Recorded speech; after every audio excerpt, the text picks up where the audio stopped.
When Woodrow Wilson invented the presidential press conference, there was a real problem with too many people attending who weren't really reporters. They were what they called in 1914 tipsters, people who would attend President Wilson's press conferences and then go off and use the information they got in the stock market. 11 White House reporters got together in February 1914, formed the association, and it was to get only real reporters and not tipsters in. There was a very sort of informal dinner in 1915, but the real first White House Correspondents Dinner was 1921. Wilson had stopped holding his press conferences, so when President Harding was elected and was going to restore the press conferences, the association came back to life and started having a dinner honoring the people who worked with the reporters. But the point of the dinner is the same as it was in 1921. Have a good time and basically thank the people at the White House who work with us and help us do our jobs.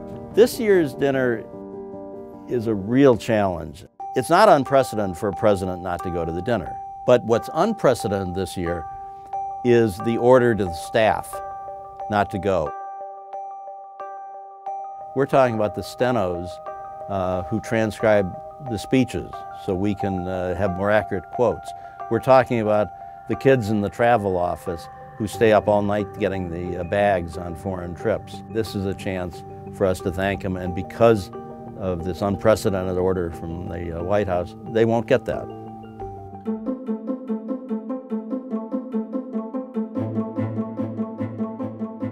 I mean, the fact is, Hollywood likes Democrats. So you always can anticipate that a declining number of celebrities from Hollywood when you have a Republican president.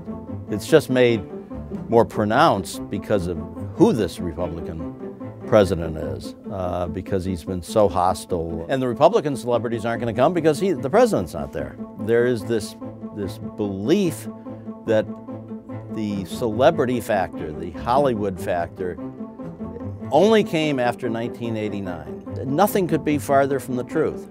You had, in the early years, you had vaudeville stars. Then you went through radio stars. If a celebrity is there, that doesn't mean the cabinet isn't there. That doesn't mean newsmakers aren't there. You want those sources and those officials to have a good time. You don't want them bored. And if they see Barbra Streisand at the next table over, that gives them a story that they can tell. And that always was one of the draws of the dinner. They weren't there talking tax policy. They were looking at stars.